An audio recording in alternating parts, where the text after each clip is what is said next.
नमस्ते दोस्तों, कल पापांकुशा एकादशी है। पापांकुशा एकादशी महत्वपूर्ण हिंदू उपवास दिनों में से एक है, जो अश्विन महीने में शुक्ल पक्ष के 11वें दिन मनाया जाता है।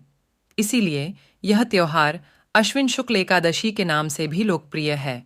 यह त्योहार अक्टूबर या सितंबर महीने में मनाया जाता है। पापांकुशा एकादशी का दिन भगवान पद्मनाभ की पूजा करने के लिए मनाया जाता है, जो भगवान विष्णु के अवतार हैं। भक्त देवता का दिव्य आशीर्वाद पाने और इस ब्रह्मांड की कई विलासिताओं का आनंद लेने के लिए पापांकुशा एकादशी का व्रत रखते हैं। इसे सबसे महत्वपूर्ण एकादशियों में से एक माना जाता है, क्योंकि जो भक्त इस व्रत का पालन करते हैं उन्हें सांसारिक इच्छाओं, धन और अच्छे स्वास्थ्य का आशीर्वाद मिलता है। हिंदू मान्यताओं के अनुसार यह माना जाता है कि जब तक लोग पापांकुशा एकादशी व्रत का पालन नहीं करते हैं, तब तक उन्हें पिछले सभी पापों और गलत कार्यों से मुक्ति नहीं मिल सकती है।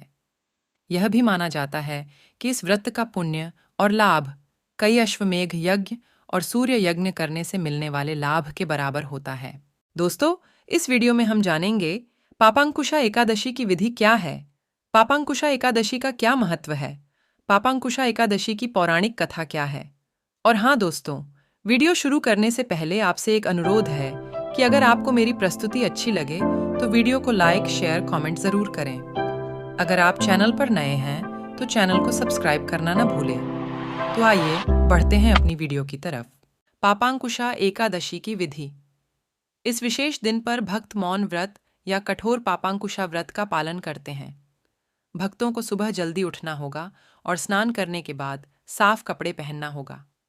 पापांकुशा एकादशी व्रत के सभी अनुष्ठान दशमी 10वें दिन की पूर्व संध्या पर शुरू होते हैं। इस विशेष दिन पर भक्तों को एक बार सात्विक भोजन करना होता है, और वह भी सूर्यास्त से पहले। यह व्रत तब तक जारी रहता है जब तक कि एकादशी तिथि समाप्त नहीं हो जाती। पापांकुशा एकादशी व्रत के पालन के दौरान पर्यवेक्षकों को किसी भी प्रकार का पापपूर्ण या बुरा कार्य करने के लिए प्रतिबंधित किया जाता है, और झूठ बोलने पर भी प्रतिबंध लगाया जाता है। यह व्रत द्वादशी की पूर्व संध्या यानी 12वें दिन समाप्त होता है। सभी पर्यवेक्षकों को अपना व्रत समाप्त करने से पहले कुछ दान करना और ब्राह्मणों को भोजन कराना आवश्यक है।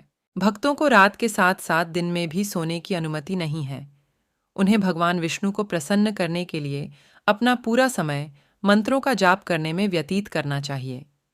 विष्णु सहस्रनाम का पाठ करना अत्यंत शुभ माना जाता है। इस विशेष दिन पर भक्त बड़े उत्साह और अपार भक्ति के साथ भगवान विष्णु की पूजा करते हैं। एक बार सभी अनुष्ठान समाप्त हो जाने के बाद भक्त आरती करते हैं। पापांकुशा की पूर्व संध्या पर दान करना अत्यधिक फलदायी माना जाता है। व्रतकर्ता को ब्राह्मणों को भोजन, वस्त्र और धन का दान करना चाहिए। भक्त दान के एक हिस्से के रूप में ब्राह्मण भोज का भी आयोजन करते हैं, क्योंकि ऐसा माना जाता है कि जो व्यक्ति इस त्योहार की पूर्व संध्या पर दान करते हैं, वे अपनी मृत्यु के बाद कभी भी नरक में नहीं जाते हैं। पापांकुशा एकादशी का क्या महत्व? ब्रह्म वैवर्त पुराण में पापांकुशा एकादशी के महत्व को दर्शाया गया है। हिंदू पौराणिक कथाओं के अनुसार यह माना जाता है कि यह पिछले सभी पापों से छुटकारा पाने के लिए सबसे भाग्यशाली और शुभ अनुष्ठान माना जाता है। हिंदू मान्यताओं के अनुसार भगवान कृष्ण ने राजा युधिष्ठिर को पापांकुशा एकादशी व्रत करने के लाभों के बारे में बताया और कहा कि जो व्यक्ति इस व्रत को रखता है और भगवान विष्णु की पूजा करता है, उसे मोक्ष प्राप्त होता है। पापांकुशा एकादशी की पौराणिक कथा के अनुसार क्रोधन नाम का एक शिकारी था, जो बहुत क्रूर और निर्दयी था। शिकारी विंध्याचल पर्वत पर रहता था और जीवन भर बुरे कर्मों और बुरे पापों में लिप्त रहा। उसे शांतिपूर्ण जीवन बिताना कभी कोई नहीं सिखा सका। जब कई वर्ष बीत गए और क्रोधन बूढ़ा हो गया, तो उसे अपनी मृत्यु का भय सताने लगा।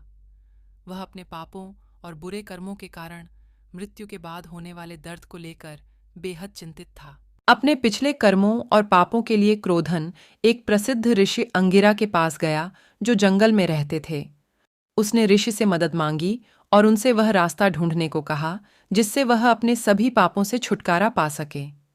इस पर ऋषि ने शिकारी को पापांकुशा एकादशी का व्रत रखने का निर्देश दिया, जो आश्विन माह में और शुक्ल पक्ष के दौरान आती है।